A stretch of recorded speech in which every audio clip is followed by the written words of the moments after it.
I'll say, even though the audience hasn't watched the video that me and you have watched, Yes.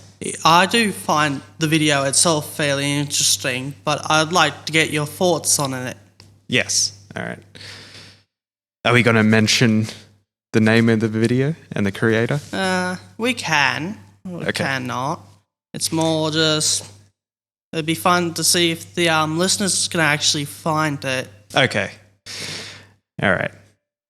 Well, to give a little bit of a clue, it is a 20-minute video, I guess, on the topic of free speech. It covered many different angles and was very opinionated on specific things.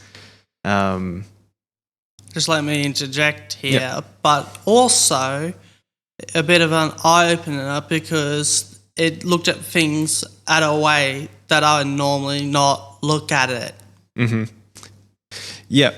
So I guess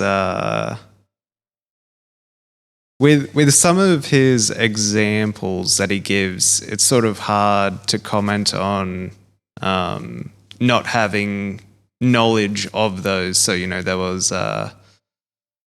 the two stories, one of a military man who did some terrible things. Yeah, that's probably the only problem I have with that video is that first example. Yeah. Because I feel like it was more to kind of prove a point than being really a point of discussion. Yep, for sure. Yeah, especially opening with something that was so extreme as well.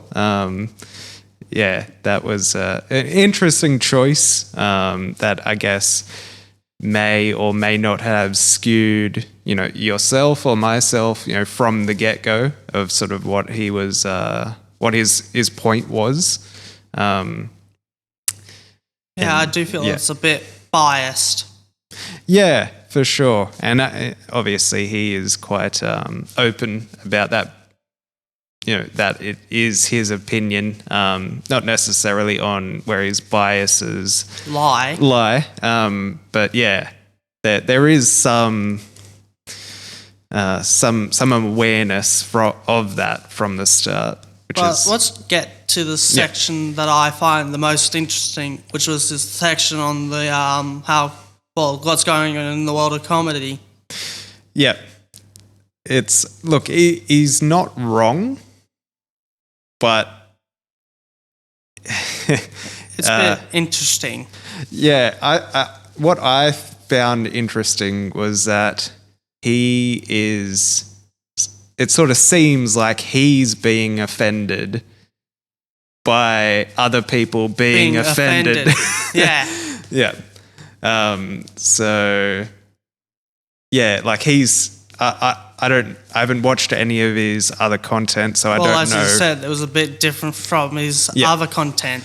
Yeah, so I don't know. I guess that's another hint there. Yeah, I don't know if he considers himself a comedian, so he is personally offended. But yeah, the fact that if he isn't also a comedian, and then he is getting offended on their behalf, and then trying to Yeah, well, wouldn't that make him just as bad as the people he was complaining about? Yes, yeah. So that was definitely a big thing for me. That it was I can see why he would use that as an example, but maybe he didn't have to go on for 10 minutes of the 20-minute video about it.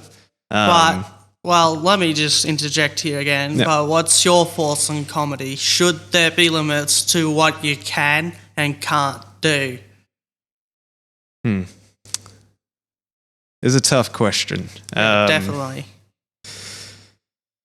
In general, no. I don't think there should be limits. Yeah, definitely. There shouldn't be a limit to comedy.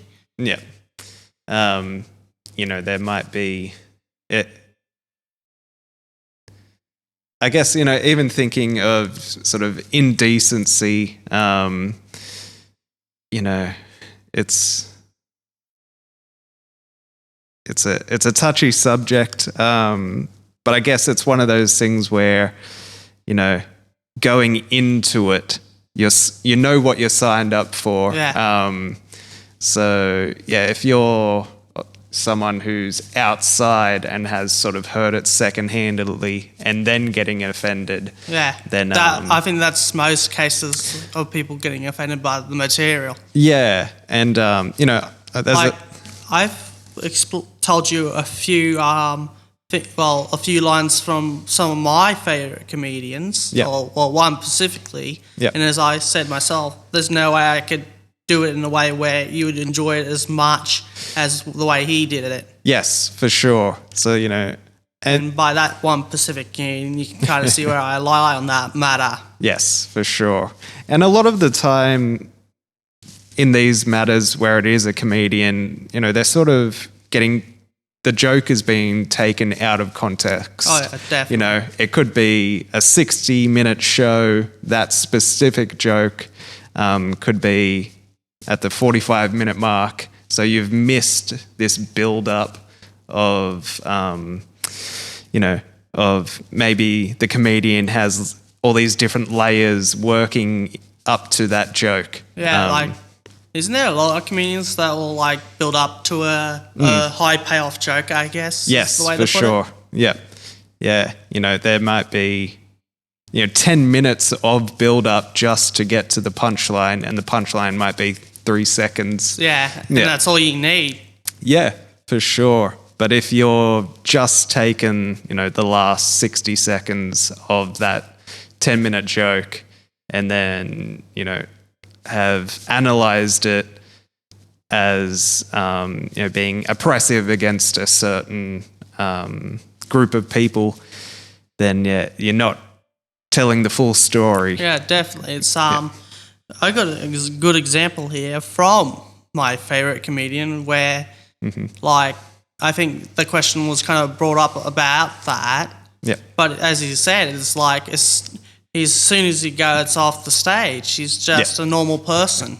And all the jokes that he makes, even though they can be construed as incredibly offensive in that, but those are not his opinions. He's doing it for a joke. For sure, yeah. And he says as much in an interview this back in the early to mid 2000s, I think. I'm not sure, but just the place he was at watching the recording of it was a set from that time period, especially also the camera quality kind of gave it that time period feel. Yeah. Where it's it's kind of somewhere between being clear and crystal, but also kind of distorted. Yeah, for sure. So you can timestamp it pretty easily. Yeah. Yeah. And I guess that sort of point gets made in the video as well when he's talking about that specific comedian. The ad with the pug. I actually do find it a bit funny. Yeah, I think, if you analyze the joke itself, the actual act of it, I don't think is very offensive, but at a glance it would be. Yeah, and I think it's more focused around the phrase that triggers the dog's response. Yeah, I think that's where a lot of the controversy comes from. Yes. So I think, if that comedian picked a different phrase that wasn't specific about that certain group, then it probably wouldn't have came across as offensive. But he could have done that, but I think it would have still gotten as much flack. Yeah. I was going to say the word, but then, again, out of context, I would get some flack for it. Yes, for sure. So... And I got to say, it's probably one of the few German words I could probably do without butchering. Right. So we'll leave it at that. Yeah. And I guess, one of the other parts of the video is him talking about his specific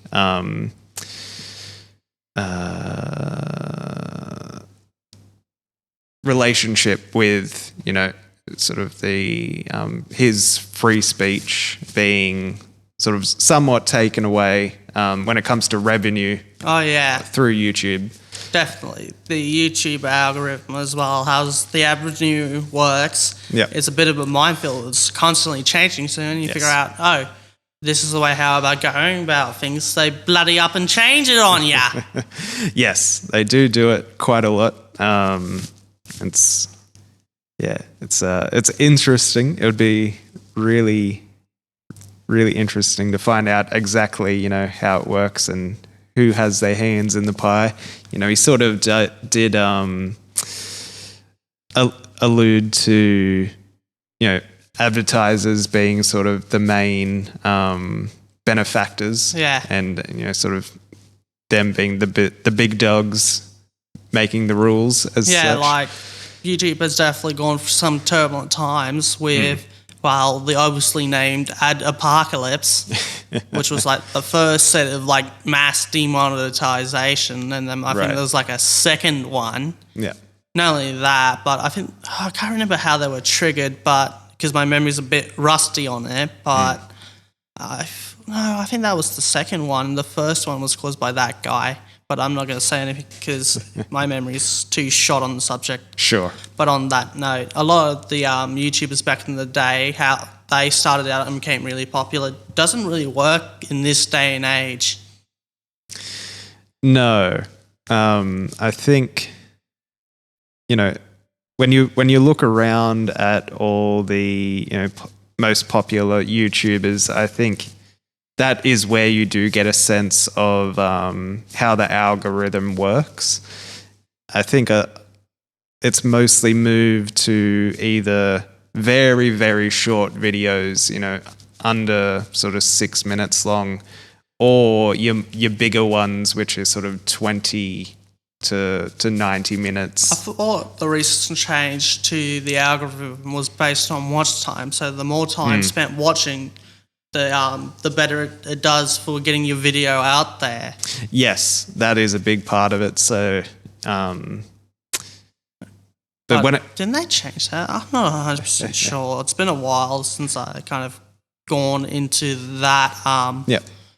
What's the word I can use? That pit of despair. Sure. But yeah, I've definitely found, and this is across all platforms, not just YouTube, that when your video is definitely under 15 seconds, when it's shorts that YouTube has or Reels or TikTok, if your video is under that sort of 15-second mark, it's pretty easy for someone to watch 7-8 seconds. That would mean that your viewer duration is going to be more than 50%, which is a pretty good hit rate. So that is where your video will jump up. And what I meant by that how again YouTubers in the past started out and then became really popular. You can't kind of go down that route anymore. No. Again, back in the day where it was kind of the Wild West, there was a huge variety and quite interesting content about on YouTube. Yeah. Now, and sadly, a lot of that content has either been lost to time, been taken down, or is just buried. For sure. Against a lot of stuff that's just very formulaic. Yes. And, with the algorithms in place and... which also kind of helps that formulaic stuff do well because for sure. It does well on top of that, but the algorithm sees it and it's like, oh, this is doing really well, and then puts it up higher, which then helps it even more, which creates a bit of a feedback loop. Yes, and because all creators have this understanding that there is an algorithm and the way to get views is to follow the algorithm and sort of try and beat it in a way. You do get more and more of that same formula just constantly popping up and sort of, less originality And actually, a good example of actually kind of seeing how YouTube started back in the day is one of my favourites. I'm probably going to go back and watch him this afternoon. But the Game Theorist, or I should say Matt Pat.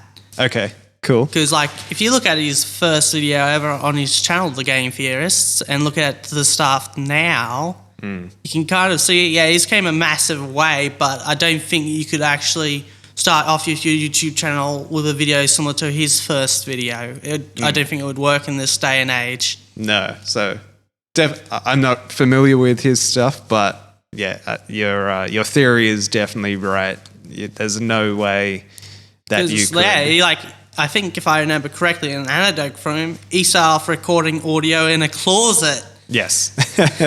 And he had a computer that would take, I think almost a bajillion years. Well, not the correct amount of time, but I'm using it as a bit of an exaggeration to upload the videos. Yeah. Not only that, but he used cheap, I think it was some kind of free editing software to edit his videos and that. Yeah. There's definitely still something to say when it comes to the equipment side of things where, if you do want to become a YouTuber, a lot of it is less about the equipment that you have and just the mind frame of being able to, plan at least one video a week, have a pretty concise, step-by-step of production and all that, and then as you progress it, you might do that for 3 months and then realize that you really don't want to do it. So also another problem is that if you built your channel on a popular trend, what do you do when that trend stops being popular? Yes. So do you adapt or die? Yeah, that is the thing. Do you adapt or you just fade away? Yeah, for sure. And I think, if you look even pre-internet to most businesses, they also follow trends and still are. Yeah. And definitely being adaptable is I'm not key. sure if this is a good example, but off the top of my head, WWE, especially their shift towards being friendly. Yes, for sure. Which I guess must have sort of turned out well for them because they're still around, but I think a lot of the fans from titled The Aggression Era would have been turned off by it. Yeah, definitely. To be honest, even though I don't mind kind of this family-friendly era it's in now, I gotta say, I find it enjoyable watching kind of stuff from the aggression era. Yeah, I was into WWE probably from ages 8 to 14. That would probably actually put you around the aggression era. Yeah, so that would have been early 2000s, mid 2000s. No, I think by the sounds of that's probably when it started to transition. Yeah. So that's definitely when the transition was. But I always personally liked renting videos of the older ones from the 80s and 90s, and because it was so much more sort of aggressive, and there was less rules, less worry of sort of people getting taken out. Not only that, but some of the shit they did was nuts. Yes. And, there was definitely, if we bring it full circle, there was definitely no PC behavior. Oh, yeah. Yeah. Hence why I don't think they would have another Mankind. No. Or one as satisfying as Mankind. No. Although maybe there could be a new wave of an aggressor coming in to WWE and being that sort of pincushion, because that's kind of what Mankind was for most of his career until that one match. Yep, for sure. So maybe they could work off of that and sort of. But I don't think with the climate as it is now, they could do such a thing. Yeah, it might not be even possible anymore. It might not be very successful. but it would cause a lot of stir, a lot of controversy. But, which I guess would actually probably boost the numbers, wouldn't it? It might do. It might be a bit of a sort of a fuel injection for the moment. It's probably going to end up becoming a gimmick. But yeah, I think it would. I think at this point, maybe if they did it 2 or 3 years ago, where the hype was real around PC culture. Obviously, you had South Park basically taking a crap on it. Yeah, and really, really pulling it apart in their very special way that they do. It's amazing actually how South Park can stay relevant. It is. Yeah, I think they've got the. Although they kind of did drop the ball with the 2016 election. Yes, their predictions weren't very, very accurate. Well, speaking of predictions, The Simpsons were pretty accurate. Yes, they were, and but I guess their content, The Simpsons, is definitely gone down the hill. Oh yeah, definitely. It's like it's about time to kind of take them out back and put them out of their misery. Yeah, I think they should have taken the opportunity of season 30 and calling it there. Yeah. It would have been a nice round number. Like, how many seasons is that now? Has to be 34, 35 at least. And it usually gets renewed for 2 or 3 seasons at a time as well, so yeah. It's crazy. Well, I feel like they did a good job leaving Futurama off where they did. Yeah, I'm a massive Futurama fan, and it got cancelled many times, and they did some shotgun endings. But the last one was pretty good. I was pretty satisfied with how that went. I'm not sure if this show is still going, but I think it's time to kind of let it come off the air. Is Top Gear. Yeah, if it's still on the air without the original cast members. Yeah, well, not really original. The only original cast would be Clarkson and Hammond. Right. Because May came on like season 2. Ah, okay. But even them, the season 1 of the Top Gear was a continuation of the Top Gear series. So there was several seasons before that. Yep. Before Clarkson and that. Yeah, right. Although I guess May was I think a part of that era of Top Gear. Right. I think there was this video by this one YouTuber that kind of covered, it as a whole, including that past. Yep. Yeah. So if that is still on, probably a good time to get rid of it.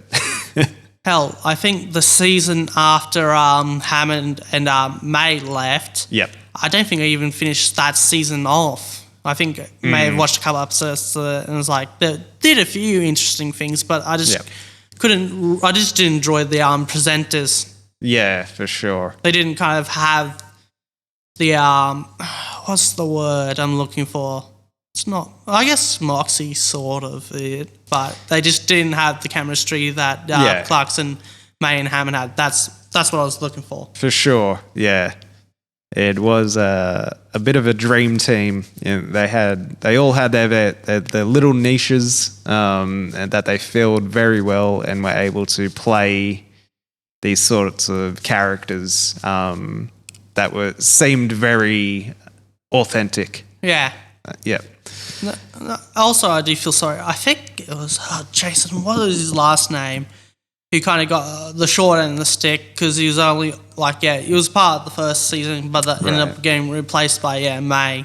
And his segments were fairly interesting because it was like, if you want to get a good deal on this car or this car, this is now this is the time to get a good deal on this car, and I like those segments. Interesting. It's a shame he got shafted. I think actually in the interview, Clarkson was like, we were just how chaotic the first season was. Right. He couldn't really have done more to help him, even though, he wished he could have done more to help him. Interesting. Yeah, I don't think I've seen the first season, but I've seen, many of sort of the... Oh, the first season's actually the golden years. Really good. Right. Interesting. I have to check it out. It's on Amazon Prime. Yeah. Cool. The Grand Tour, it besides having those three, it doesn't seem to have the same feel to it as again Top Gear. Yeah. Does Grand Tour still have the Stig as well? No. Yeah. So having that sort of that mystery of who is the Stig. Yeah. Just adds that little bit extra entertainment. Didn't they do I think this is in the early seasons did a joke that the Stig was Schumacher, I think. I've heard that, yeah. I think it sort of made the rounds of just a lot of different sort of famous drivers. Oh, I was about to say that person, but by the time of Top Gear, he was dead. Right. But that would have been interesting. Even then, he would have been fairly close to retiring. I think he kind of retired. Right. Although he died in a rallying accident. Yeah, okay. And I think you probably knew who I'm talking about. Maybe. I have an idea. Although he didn't do rally racing right. for a career. Okay. Right. And, well, just to show how popular he is, his cars go for a small fortune. Okay. Right. Was there any other important parts of the video that you wanted to... We've gone so far off topic. Yeah. I can't remember what we have and haven't covered. I think we got... Most of it, yeah. It's really that last segment. Yeah. Which is kind of hard to comment on. Yeah. But we might as well start for your thoughts. Yeah, as you said, it's sort of it's hard to comment on. It's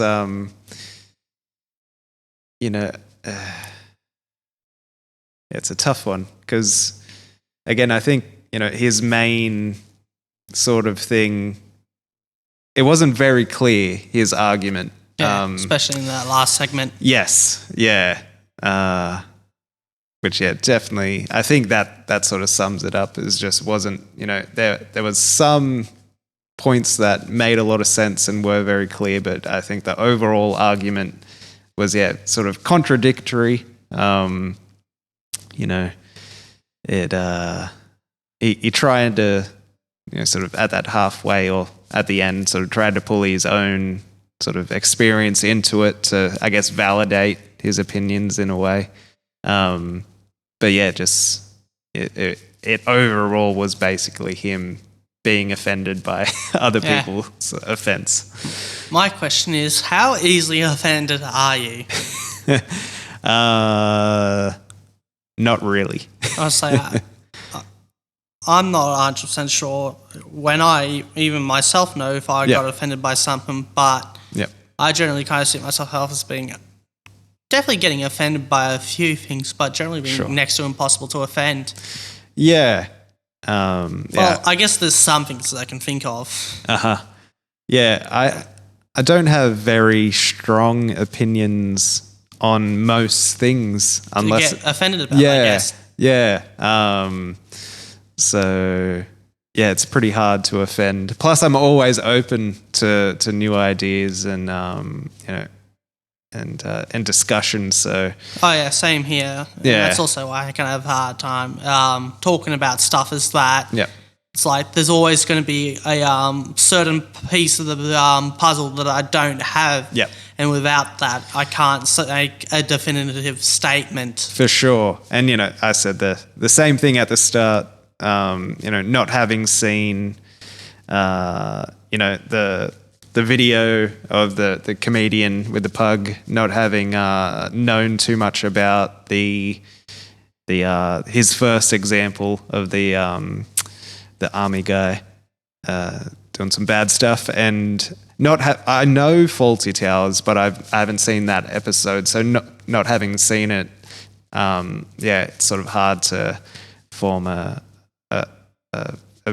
big opinion on why people might have been offended.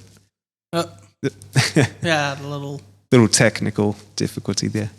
But speaking about that, I don't see anyone being able to top Monty Python. Yeah, it's definitely a product of its time, and it was maybe before its time. Actually, they were sort of front runners in a sense, and all the guys together again, a pretty big dream team. Yeah. Well, we might as well talk about one other thing. And I thought, well, keeping to my word that we'll end up talking more about D4 DJ in the next episode, we might as well. For sure. And I'm going to ask you, if you had to pick one song that you like from each unit, what would it be? Oh. Damn. Like, even me, he's like probably listened to all the songs probably close to 100 times for each of them. Has a bit of a hard time choosing. For sure. Even with some of the units that I just absolutely love, and those are the ones that I have the most issue with. Yeah. I think for me, the hardest thing is I'm just terrible with remembering song names. So, yeah, that'll be the big problem here. Well, even though this is the idea that I was thinking about, one of the things in this question was, well, I think you can guess. Let's see if you can guess the unit that I was thinking about. Peaky. Yep. Told you you'd get it. Yes. I was thinking, okay, what is my favourite song of Peaky? And it took me several days of like just throwing myself at a concrete wall and just still not really coming out with a solid conclusion. But I guess I made a bit of a breakthrough because I'd say it's up there, but I'd say, I wouldn't say definitively my favourite, but the Blacklit Wings. Okay. Which was actually one of the best covers from the franchise as a whole. Which just shows you my opinion on it, and puts it up there with some of my most time favourites from Peaky. Yep. Okay. If not above them. Interesting. So you're going with a cover and not an original. Although, as I said, it's like so close, you could kind of change them. Yeah, for sure. So easily. Yep. It's just, but that's probably because of how high of a regard I hold Peaky and. Yeah. Okay. Although we might as well go over to Happy Arando, which saying that. I'm not 100% sure, so we might as well see if you can think of one.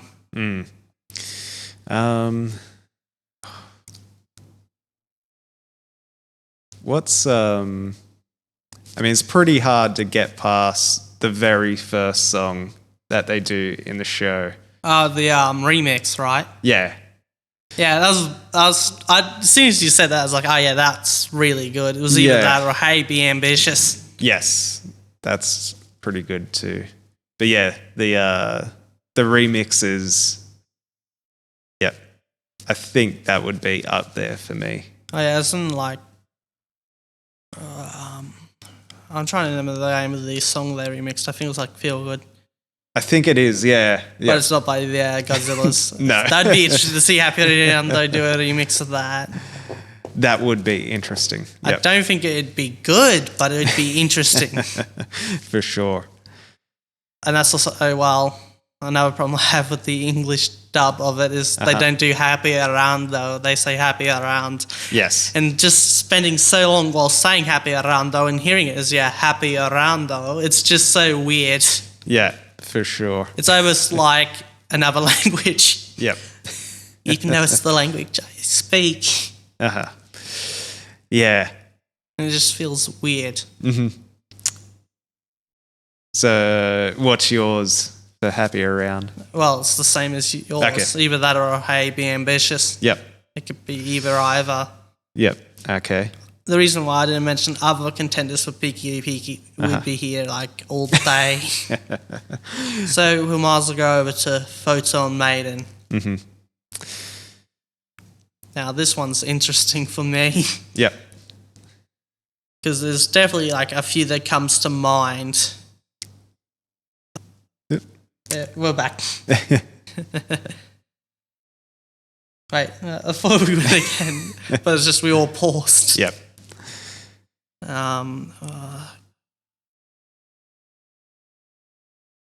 It's either a Photon Murders or Discover Universe. Those ones are definitely up there, but I'm trying to remember which was which. But I'd say, from one of their more recent albums, it'd be the second track for their third single, I believe, Hickory.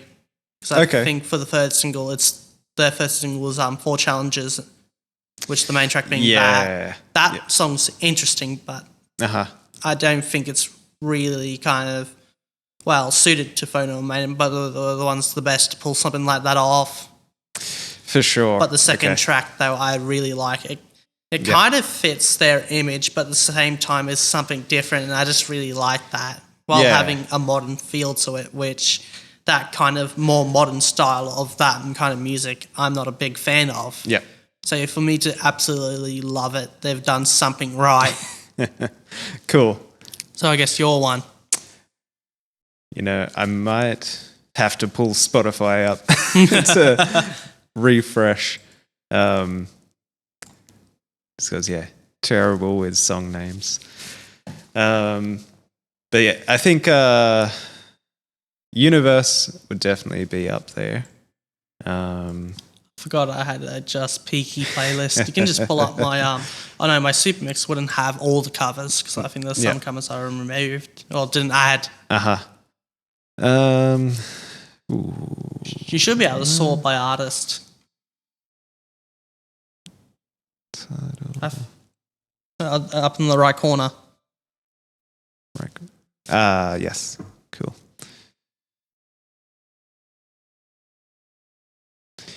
All right.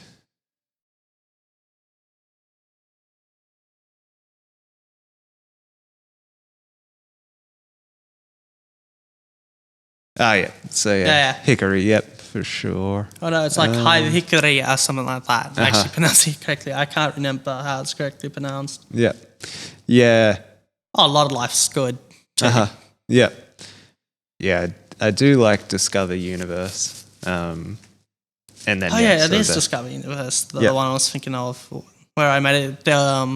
It kind of had a similar feel and sound to it as Gunmetal Grey. The Overkill franchise. Yep. Well, not the remix version that you get in Payday 2, which I love the fact they actually added the original to Payday 2. Yep. Literally, it's like the only thing I have playing when playing Payday 2 or doing a heist in that game. Yeah. It's just Gunmetal Grey no matter what. Although I don't like their remastered First World Bank. Right. Which I absolutely love doing the First World Bank in the original game. Yeah, okay. I think that's more just because how the changes they made to it just threw me through a loop. Right. But we're getting a bit off topic. Bring it back in. All right. So I guess, should we lock in your answer for Photon Maiden? Yeah. So Discover Universe. And we might as well move on to Peaky Peaky again and get your answer for it. Bit more of a definitive answer. I don't think you really did give an answer for it. All right. Just Communication's also good as well. Yeah, Made You Love, like I said, 10,000%. But again, those are covers. Yeah. Yeah. I mean, it's pretty hard to get past Big Bang. Oh yeah, Let's Do the Big Bang. Yeah. And Electric Chaos are definitely up there with sure. Blacklit Wings. Yep. Let Us Sing and Stormy Ink are also good too. Although I could say they're all great. I would be stuck here all day to try to pick one of them out. Yep. Moment was interesting. Same with Wish You Luck. They were sort of two interesting ones, but... the music video for Wish You Luck is probably the best I've seen from the franchise. Right.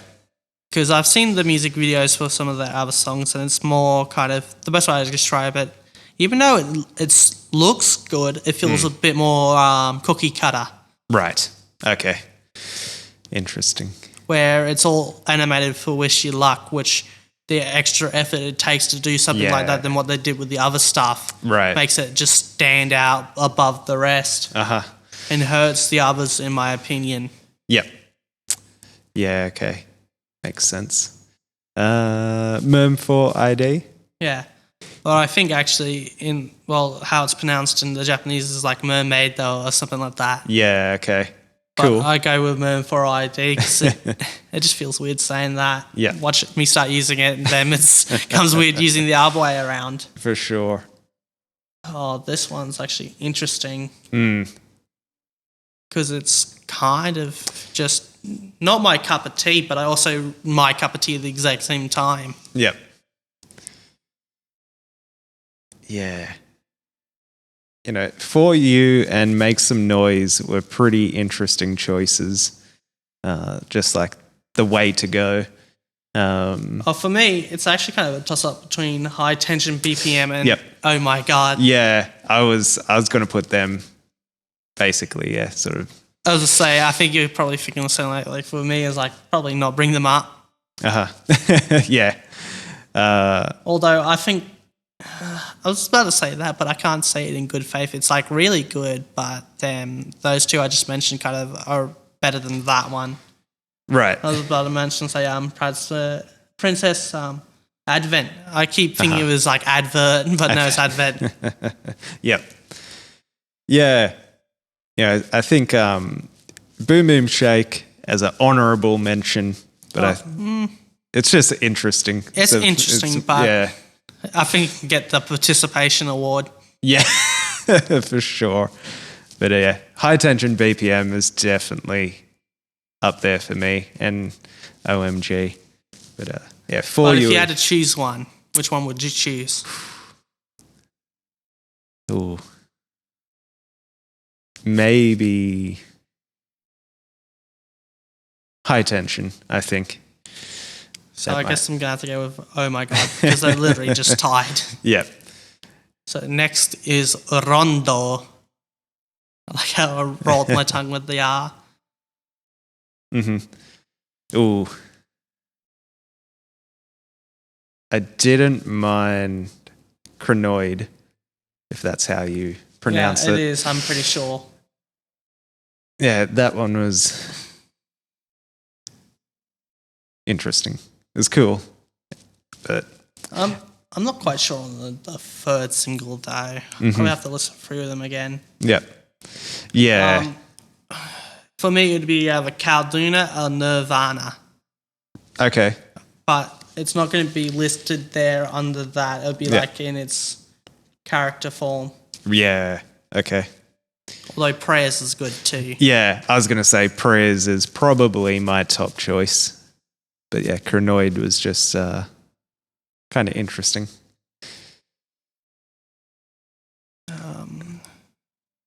I kind of mix up Crinoid and Nirvana, but I would say I can't really distinguish between the two. Yeah. Actually, I'm going to go with, and have to pick one. I'm going to go with, Caldunia. Cool. Or Caldonia. I can't remember. No, it's not Caldonia. It's Caldunia or something like that. Because if it's Caldonia, it would be spelled differently to what it was. Right. Although it's in Japanese character on the playlist, though, so sort of hard doesn't to tell. help. No. Cool. Lyrical Lily? So that, yeah. Well, I'm all over the place with that unit.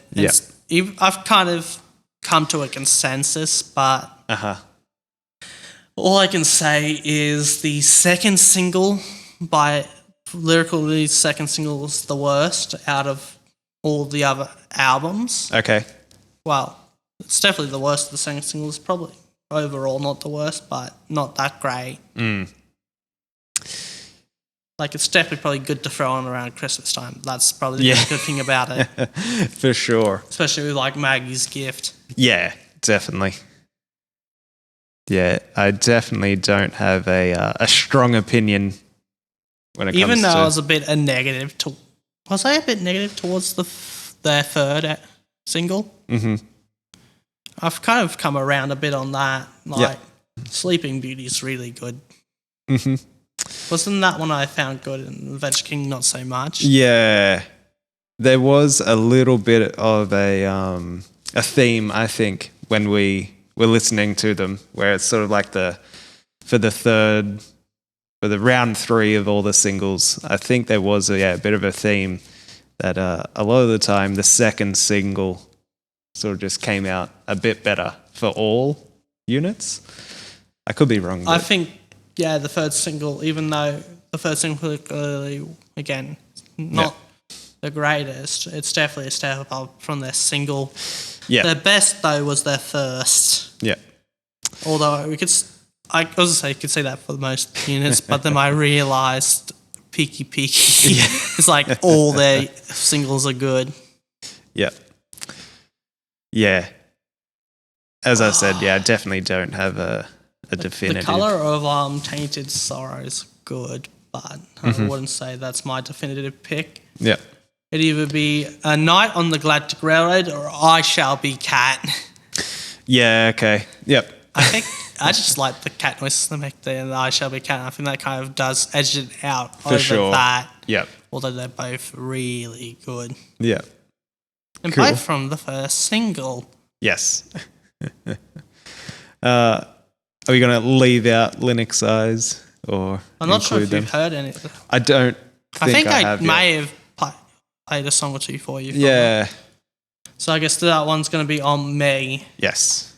And it's not really a part of like the 6, but it's a unit that's part of that universe. Yeah. And it's interesting they kind of brought stuff out for it. Yeah. I wonder if they're going to do Scarlet Canary as well as the other kind of unit. Uh-huh. Yeah, that would be cool. But I'm not sure how that would work. So out of the 3 tracks, it would have to be either Love Again or I guess # All Friends. Yep. Cool. Easy Do Dance. Not a fan of it. Uh-huh. Cool. It's okay, but... And of course, Wow War Tonight. It's not... I wouldn't say it's the best, but I think it would rank up highly compared to a lot of the other stuff. Yeah, for sure. Although itself is a cover. Yep. Yeah. It's interesting. There's like a very high percentage of not only original stuff but also covers, which makes it interesting. Yeah. Yeah, it's a good way of being able to consistently put new content out without having the sort of constraint of only releasing original stuff. And I think it's a good way to go, especially if you do a solid job with the covers, which they've done with a lot of them. Yeah, for sure. Definitely is. I'm not sure if they're going to bring out the third cover volume out on Spotify. I think they brought volumes 1 and 2 out just before they released the third one. Right. But from what I've seen, there could be a fourth in the works, a fourth single. Cool. Or the fourth singles, just because there's some new original songs coming out, meaning that they got material to do another set of singles. Cool. Which I can't wait for them to drop the announcement. Yep.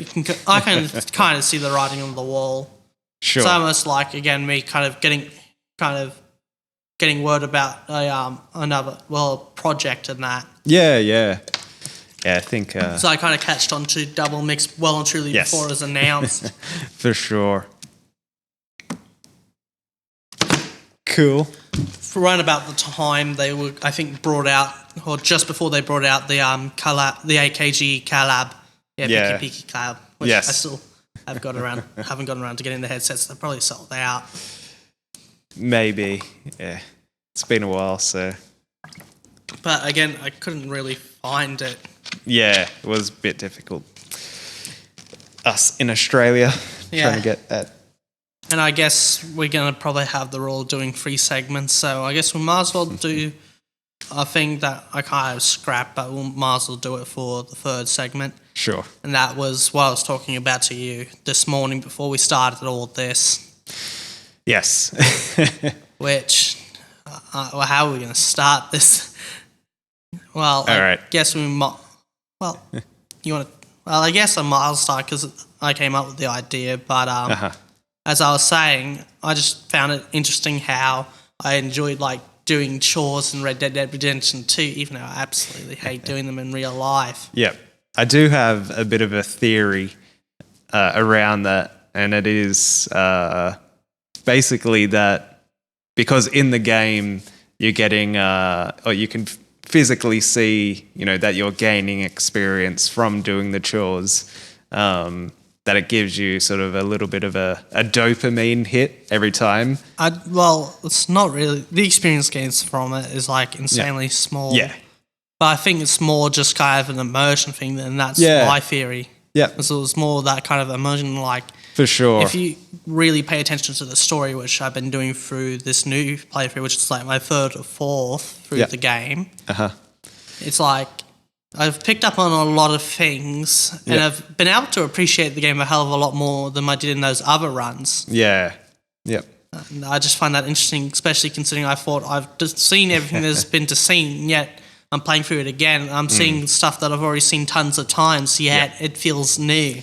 Yeah, especially if you are spending more time in the camp, you do pick up a lot more on some of those smaller interactions, especially with the NPCs. Oh yeah, interacting with themselves. Not only that, but there were some items in the camp that, even though I thought I thoroughly looked over the camp, there's a few items and books that is like, was this here before? Right.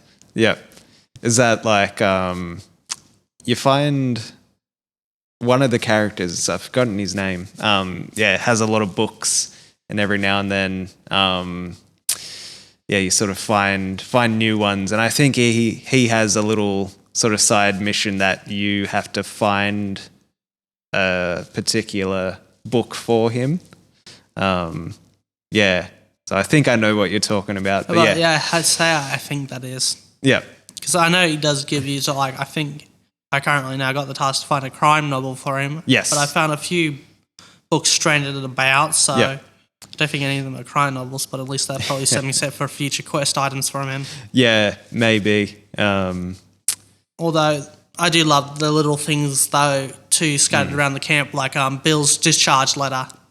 Yes, yeah. There's some funny letters. One that was interesting was the a letter from Lenny's father to Lenny. Yeah, it was very interesting. Yeah. Yeah, all the little letters and sort of trinkets that they have, just add that extra element of realness to the characters' lives, and add that extra bit of immersion to the story. It's very cool. Not only that, but back to that, a kind of immersion for doing chores around the camp was that it's kind of, especially early on in the game, you're kind of in the situation where everyone has to chip in and do their bit. Yeah, it always annoyed me when you would do a lot of chores and then people would still come up to you and be like, you haven't done your chores. Probably missed a thing or two. Maybe. Because I think what you do is chop wood, that's one. Yes. Then you feed the horses, you got to do that twice, and it's the same thing with the Pearson's, delivering sacks to Pearson's wagon. Yeah. You got to do that twice, and then you either got to fill up the bucket of water or you empty the bucket of water out into a wash basin. Yep. Yeah. I don't think there was too many more. I'm pretty sure it is that 4. I remember, doing them all pretty constantly. Definitely the wood chopping the most, that's I think. my fun. Yeah. I've done it in real life. It's satisfying in real life. Although not so satisfying when you're trying to learn with Hardwood. Yes. Because Hardwood is a bit of a bitch when you don't know what you're doing. For sure. Yeah, and sort of 10 minutes of just doing it constantly and you start feeling it in your back. Which I guess that is a good thing, obviously in the game as well, and maybe why you enjoy it a bit more is that, you can do it and sort of get that that validation or that that get the fun out of it without the physical strain. Although I just find that chopping wood satisfying, period. Yeah, and the repetitiveness is kind of cool. Not only that, but that was another thing I wanted to talk about, even though we're kind of cutting that off a bit short. Yeah. Considering that I think, I was doing, since my cousin was now to come over and mow my nan's lawn, I decided to come over and do it myself. Yep. And I was kind of thinking about that while doing it, and I kind of sort of enjoyed the experience, even though everything that could go wrong did go wrong. Right. I bloody hate that electric mower. I had to censor myself there because I was going to use some unpleasant words. So I'm just going to let the audience know that. Because it's an absolute pain in the ass to work with. Yeah. Is that a corded electric mower or a battery? No, battery. Yeah. Not only that, but a fire hazard, because I went to go to swap out the batteries to put some new batteries in. Yep. I almost burnt my bloody hand, even though I barely even touched it. Right. Yep. So I just feel worried for people that use that. It's going to get hot enough that it's going to just go up in flames. For sure. Not only that, but it doesn't last that long. And Yep. with the hassle, once the power starts to get low, it's just... Yeah. I just got so sick of it, I just threw it back in the shed and pulled out a gas-powered one, Yep. gassed her up, checked the oil, got the catch fitted, and just the way I went. Yeah. Not only that, but the weight, it's just unwieldy. Yeah. We had a corded electric mower for a while, and That just sounds stupid. it wasn't bad, but yeah, it was But just... wouldn't you have to watch out for the cord, because you could run over it and then, no more mower. Yes, and possibly no more you if you got electrocuted. But you had to be very strategic with the lines that you took, and make sure that you're working away from the cord and not to it. But it worked well. But yeah, definitely the weight wasn't very good. But It's corded, so it shouldn't be that hefty. It was sort of an older... if it's an early one. Yeah, a pretty early one. So yeah, but still heavier than it needed to be. Yeah, like a gas-powered one was like, this is so much easier to push up these hill, because the yard's kind of on a bit of a slope. Yeah, yep. Which on that, even gradients that are not super steep can actually make your life so much harder. I can't remember for sure if this is 100% correct, but I think a locomotive's pull force is reduced by 50% on a 1% gradient. Right. Or something like that, but I'm not 100% sure. Yeah. I guess it Which depends. I kind of agree with, because even when doing the Wasatch Mountain Range, I think that's how it's pronounced. Yep. It's like, even though I'm pulling this big heavy load with this big fuck-off locomotive, it just comes to a crawl, even though I'm pretty much running it flat out. Right. I think in some sections I was just struggling to keep it around 12 miles an hour. Yeah, okay. Even though I had the reverser fully opened and the throttle fully opened. Right. Although you could call the throttle the regulator, so potatoes. Sure. I guess it would depend on how much you're pulling as well, what your cargo is. That would all factor in. I think a bit over 6,000 tons. Yeah, okay. Yeah, quite a lot. Yeah, just to show you how, again, why I called it, a big fuck-off locomotive is that I don't think any really other locomotive could have done that by itself. Sure. If I was to have two of those things, it would have pulled it up, no problem. Yep. But just even it pulling it up on, those high gradients, I think it's sometimes getting as high as 1.5, 1.8%. Yeah, okay.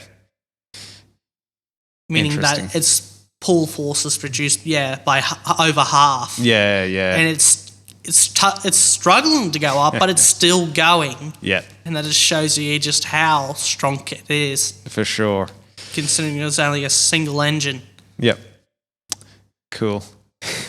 One that's about 600 tons itself. Yeah. And that's, I think the locomotive, the tender fully loaded. Yeah, right. Not only that, but it has, 2 sets of 8 driving wheels. That just shows you how big it is. We have a boiler that's capable of reaching, about 300 PSI? Yeah, okay. Big rig. Oh, yeah, absolutely massive. For and an absolute unit, I think its piston like I think its power output for its like pistons were about 5,000 horsepower or 6,500 ish horsepower. Yep. And that just shows you the kind of the immense power behind it. Cool. All right. We're at the hour mark. Do you want to? Start wrapping it up. Yeah. Well, that was cool. We covered quite a broad range of topics. Yeah, and I feel like that's more what we kind of should do. Yeah, that was good. Note to editing. Probably take this little bit out. Or we can. So, hey, do you want to end us out, mate? Sure. All right. Thanks for tuning in, everyone, to episode 2 of the Some People podcast. We'll see you in the next one. No joke? Really? Come on. At least I tried to do something hilarious at the end of the end. Maybe we will do 10% less D4DJ next time. Nah, I was thinking we just do it next episode as like ASMR. It's just an hour of AMSSR. Whoops. I didn't even say it right. Well, I guess now we're Soviet AMSSR. Maybe. All right.